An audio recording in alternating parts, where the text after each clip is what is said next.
네, 7월 17일 멤버십 라이브 시작하도록 하겠습니다. 아무래도 지금 국내도 그렇고 해외도 그렇고 가장 뜨거운 관심사, 이 주인공은 리플인 것 같습니다. 특히 이제 우리나라 같은 경우에는 바이낸스보다 리플 거래량이 많을 정도로 이 한국인의 리플 사랑은 뭐 여전하다, 더 강해졌다, 뭐 이런 얘기들도 많이 나오고 있는데, 어쨌든 리플이 약식재판 소송에서 긍정적인 결과를 이끌어내면서 한번 시세를 받아줬고, 그 이후에 저항받고 지금 조정받는 양상을 이어가고 있습니다. 그럼에도 불구하고 약간의 반등세가 지속적으로 포착되고 있다는 점은 우리에게 있어서는 상당히 긍정적인 포인트라고 바라볼 수가 있습니다. 특히 비트코인과 이더리움이 여전히 좀 제자리 걸음을 하고 있는 상황에서 탑10 메이저들 가운데는 거의 유일하게 리플만 3% 4% 수준의 어떤 반등세를 확인해주고 있고, 원화 기준으로는 밤사이에 1,000원을 한번 찍어줬잖아요. 그래서 그 정도의 어떤 반등세가 계속 이어지고 있다라는 점에서 조금 더 기대감을 주고는 있지만, 그렇게 막 시원시원하게 무슨 자발트 펌핑하듯이 그렇게 올라가 시세가 조성되고 있진 않다, 뭐 이런 부분들도 어느 정도 조금 아쉬움도 느껴지지만, 어떻게 보면 리플 정도의 시총, 엉덩이가 무거운 종목이다 보니까 그렇게 막 자발트 펌핑하는 것 같은 걸 기대하기에는 사실 현실적으로 좀 어려움도 있지 않을까, 뭐 그런 생각이 드는데, 무엇보다 소송과 관련해서 이제 겨우 약식 재판 하나가 정리가 됐다라는 거죠. 그래서 항소 가능성에 대한 여러 가지 이야기들도 나오고 있는데, 이런 부분들도 함께 또 짚어보도록 하겠습니다.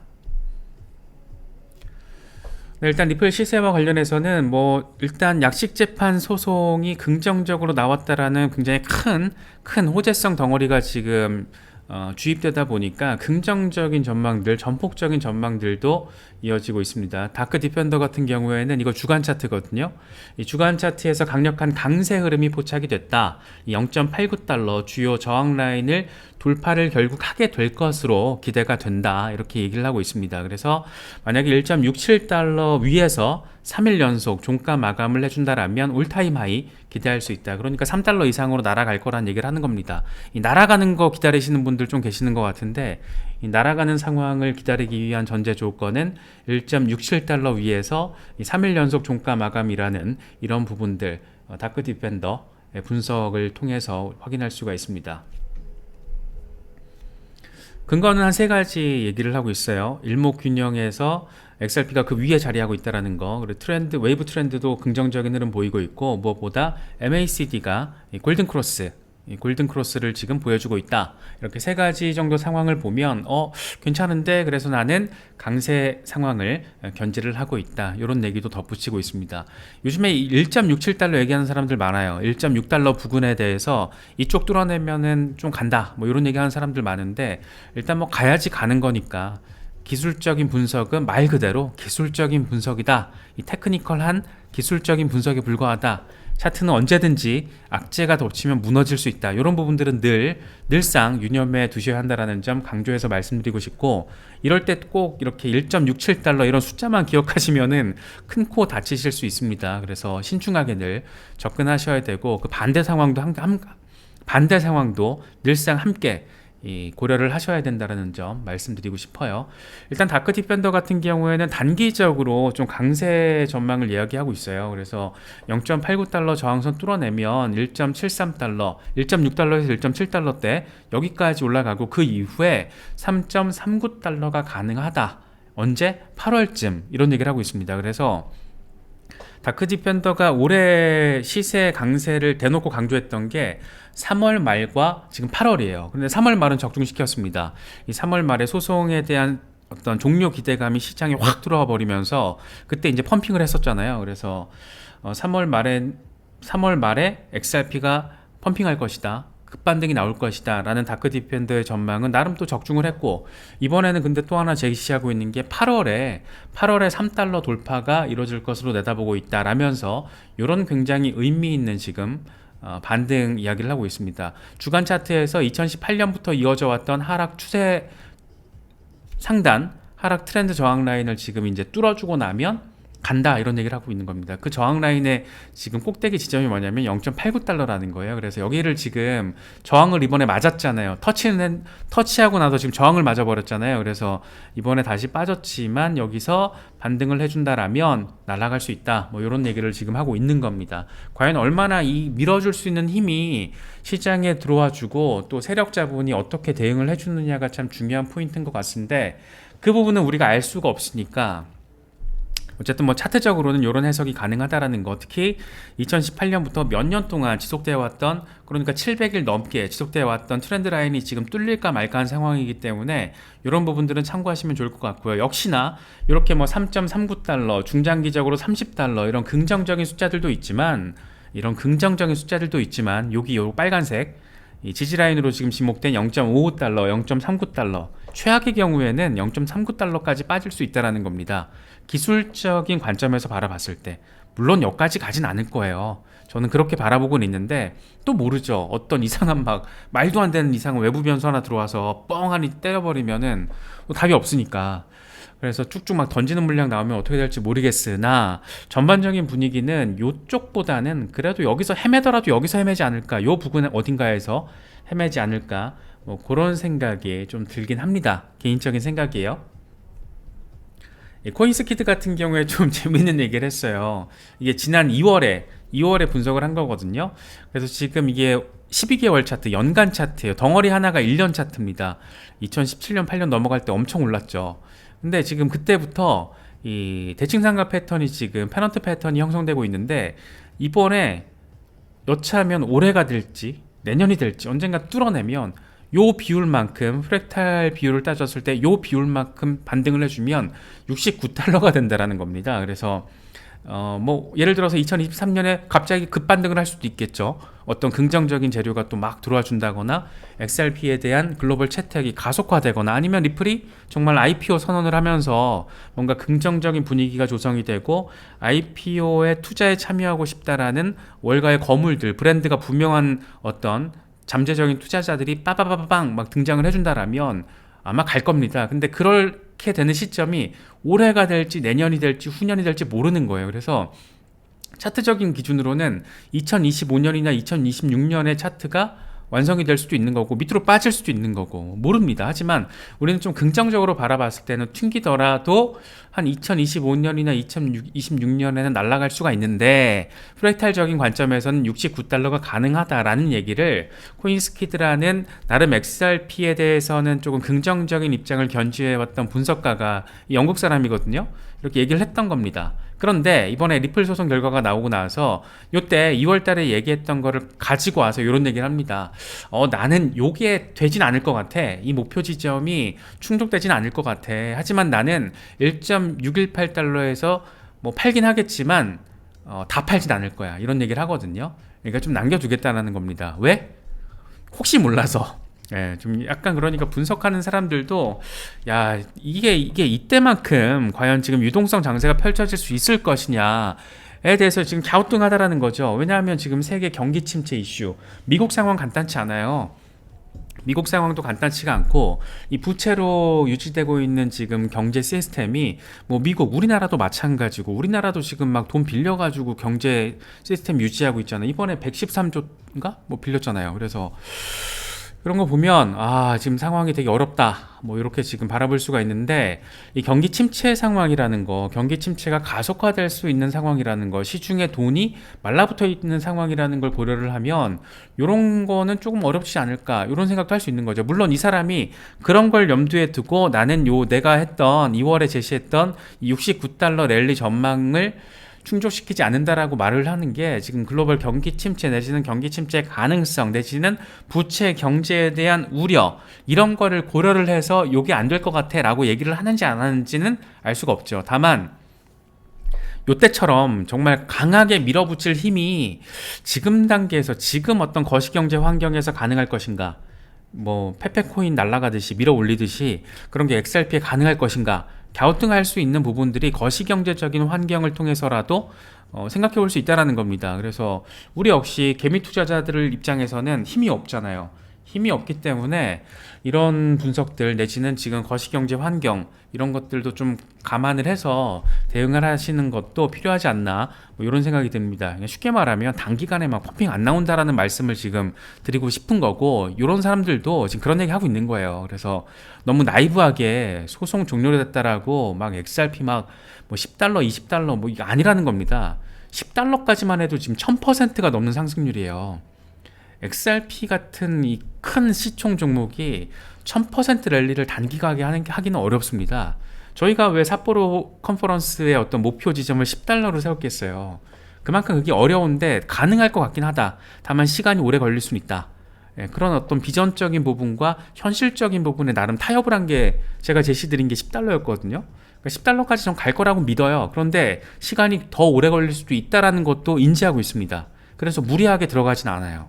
그래서 그런 부분들 너무 나이브하게 갑자기 막 무슨 잡코인들 중에 뭐 5달러 10달러 가는 애들 많으니까 XRP가 막 소송 종료됐다고 막 그런 식의 펌핑은 어렵습니다. 조금 위험하게 접근하실까봐 그런 분들이 계실 것 같아가지고, 계신 것 같아가지고, 아주 소수지만 계신 것 같아갖고 제가 지금 좀 강조해서 말씀드리는 겁니다. 이거 나이브하게 접근하시면 안 돼요.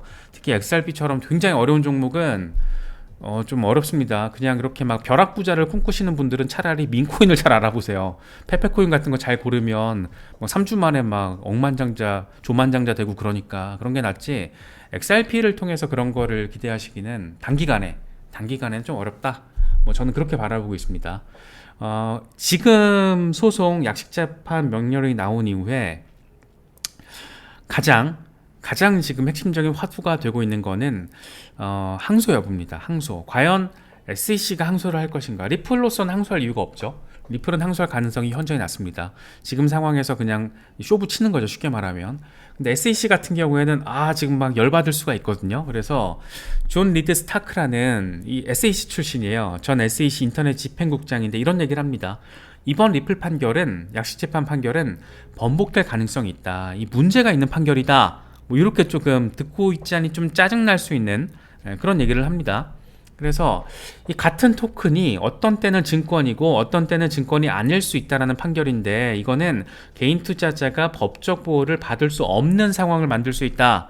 뭐 이런 얘기를 합니다. 전 이 말 딱 듣고 SEC 출신들은 다 좀 이 두뇌 회전이 좀 다 이상한 사람들인가? 이런 생각도 좀 들었었거든요. 아니 이게 지금 개인 투자자가 이 리플이 ICO 그러니까 리플을 비롯해서 이 코인 프로젝트들이, 크립토 프로젝트들이 ICO를 진행할 때 개인 투자자를 대상으로 불러가지고 하는 게 아니잖아요. 기관이나 재단들을 대상으로 하는 건데 그런 경우가 많죠. 그런데 지금 개인 투자자가 법적 보호를 받을 수 없는 상황을 만들 수 있다. 좀 이상한 겁니다, 이게. 이번에 아날리사 토레스 판사 같은 경우에도 초기 판매 물량, 그러니까 뭐 예를 들어서 이더리움 같은 경우에도 ICO에서 판매한 물량은 투자 계약에 해당한다라고 판단을 한 거고, 다만 온체인 거래를 통해서 프로그래밍화된 방식, 알고리즘 거래, 거래소를 통한 거래, 이런 걸 통해서 개인들이 사고 판 거는 투자 계약이라고 보기 어렵다, 이렇게 판단을 한 거잖아요. 근데 여기서 지금 갑자기 약간 모호하게 지금 이런 얘기를 하고 있다라는 게 이게 무슨 의미입니까? 저는 사실 조금 이해가 안 돼요. 이게 이 말이 그냥 맥락 그대로 뭐 다른 맥락 없이 이 말이 표면적인 의미가 그대로라면 이 사람 좀 이상하지 않나? 라는 생각을 좀 개인적으로 했어요. 그래서 지금 이번에 아날리스 토레스 판사의 판결을 보면 이 토큰 발행자의 토큰 판매 책임도 작아진다. 증권법은 개인 투자자를 보호하기 위해서 고안된 것이고, 그런데 이번 판결로 인해서 뒤집어진 것이다. 이게 그런 건가? 아닌 것 같지 않나요? 저는 아니라고 바라보고 있는데, 이게 지금 왜 개인 투자자가 왜 나와? 아날리스 토레스 판사가 말한 거는 리플의 초기 판매, 기관 투자자들에게 판매를 한 거, 그 초기 판매 물량에 대해서 투자 계약이라고 판단을 한 건데 이거 뭔 소리 하는 거야? 뭐 이런 생각이 좀 들더라고요.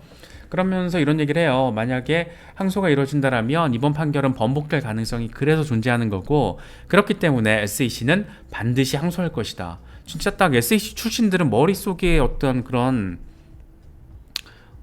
그 생각의 절차나 그런 과정이 다 똑같나? 뭐 이런 생각도 좀 들었는데, 근데 저는 이 사람의 주장은 설득력이 전혀 없다라고 개인적으로는 좀 느꼈어요. 이게 무슨 말이야? 이런 생각이 좀 들었었는데, 그래서 어쨌든 이렇게 확고하게 SEC는 반드시 항소할 거고, 항소가 이루어진다라면 SEC가 이길 거야, 리플이 질 거야, 이렇게 조금 단언적으로 이야기를 하는 이런 경우가 있고, 또 반대로 제레미 호건 변호사 같은 경우에는 이렇게 이야기를 합니다. 일각에서는 SEC가 항소를 할 거라고, 그게 가능하다라고 주장을 하고 있는데, 개인적으로 나는 양측 다, 둘 다 항소를 안 할 것으로 본다, 이렇게 얘기를 합니다. 항소는 최종 판결 이후에 60일 안에 제기를 해야 된다. 하지만 리플 사건, 이번 소송 약식재판 사건은 최종 판결이 아닌 판사의 명령이 내려진 것이라서 중간 항소만 가능하다. 그러니까 정식 재판이 아니라 약식 재판이기 때문에 정식 항소가 아니라 중간 항소라는 개념이 있더라고요. 그래서 중간 항소는 10일 안에 제기를 해야 한다, 이렇게 얘기를 하고 있습니다. 여기서부터가 조금 복잡한데 이거는 제가 아는 선에서 좀 말씀을 드려볼게요. 그런데 중간 항소, 이것도 법원에서 기각하는 경우가 일반적이라고 합니다. 이렇게 얘기를 하고 있어요. 법원이 인용을 해도 추가 증거 채택이 없다. 추가 증거 채택이 없다. 왜냐하면 우리나라와 미국 법원 시스템이 지금 상당히 다른 건데, 우리나라는 1심과 2심, 항소심은 사실심이잖아요. 그러니까 사실관계를 따져서 재판을 하는 거고, 대법원이 이제 법률관계를 따져서 법률이 잘 적용이 됐는지를 따지는 법률심. 그러니까 우리나라는 1심과 2심이 사실심, 3심 대법원 판결이 법률심, 이건데 미국 같은 경우에는 항소법원에서 하는 게 법률심이라는 거예요. 그래서 법원이 이걸 항소를 정식으로 받아들인다라고 해도 추가로 증거를 채택해서 사실관계를 따져보는 게 아니고 법률이 잘 적용됐는지만 따져본다, 이런 얘기를 지금 제레미 호건 변호사가 하고 있는 겁니다. 그러면서 이렇게 얘기를 합니다.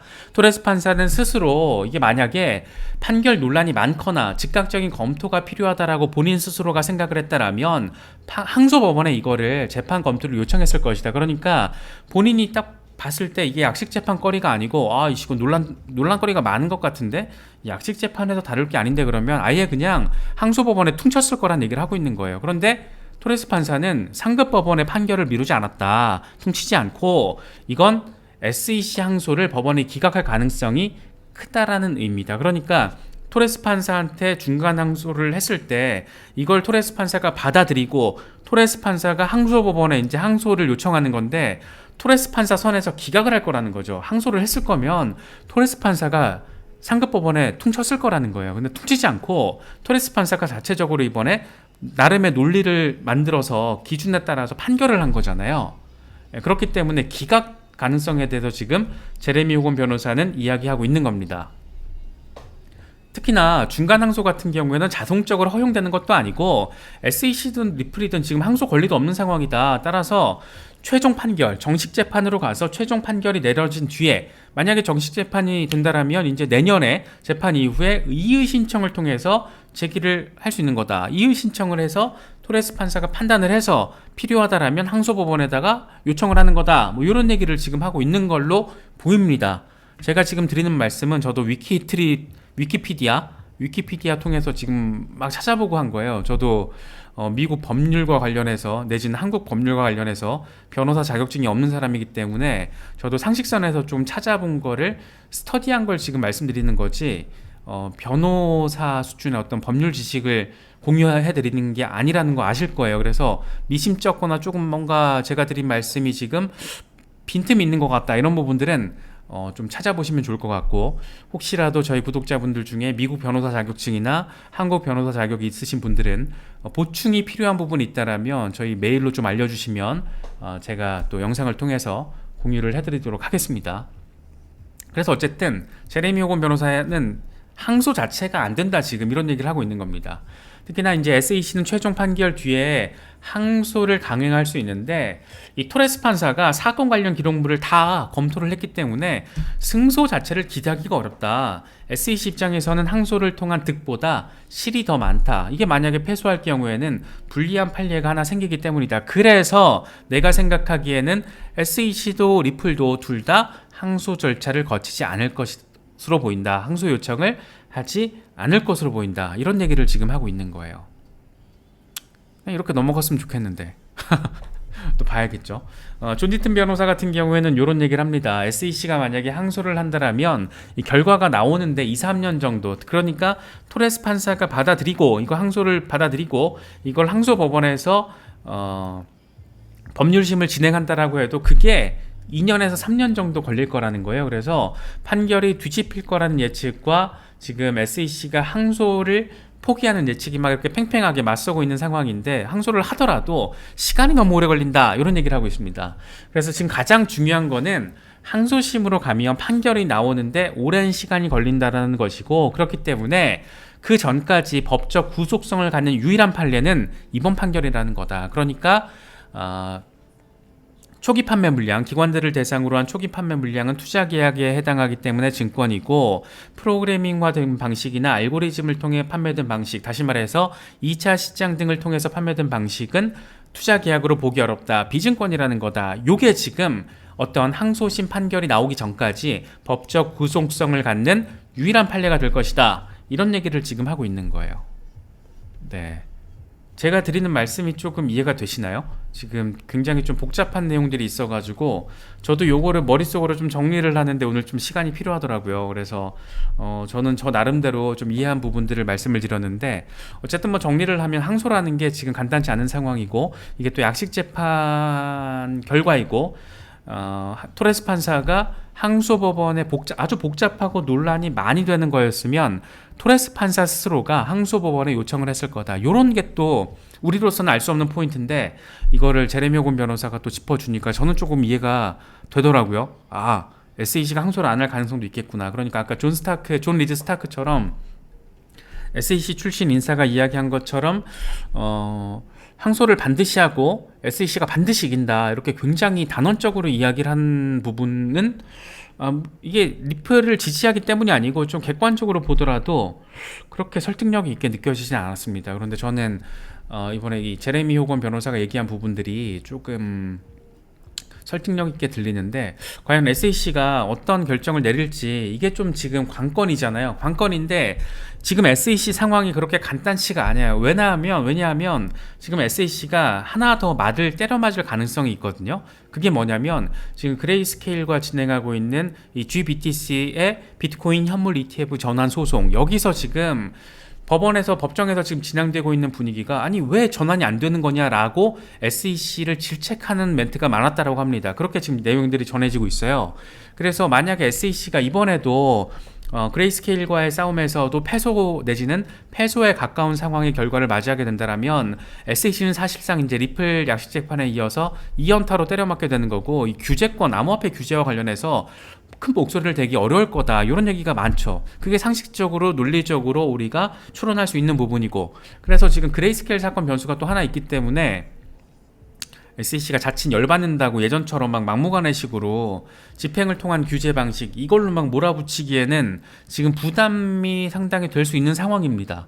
그래서 그런 부분들을 고려를 한다라면 글쎄요, 항소가 될까? 항소를 하게 된다라는 소식이, SEC가 항소 요청을 했다, 이런 소식이 10일 안에, 그러니까 이제 3일 지났잖아요. 그러니까 일주일 안에 SEC가 중간 항소를 진행한다라는 소식이 나오면은 아마 XRP 시세는 또 한번 눌릴 겁니다. 이게 악재의 시그널로 작용할 가능성이 높기 때문에. 그래서 그런 어떤 변수들이 여전히 남아 있고 꽤 이렇게 예민한 상황이라는 거, 이런 것들도 좀 참고하시면 좋을 것 같아요.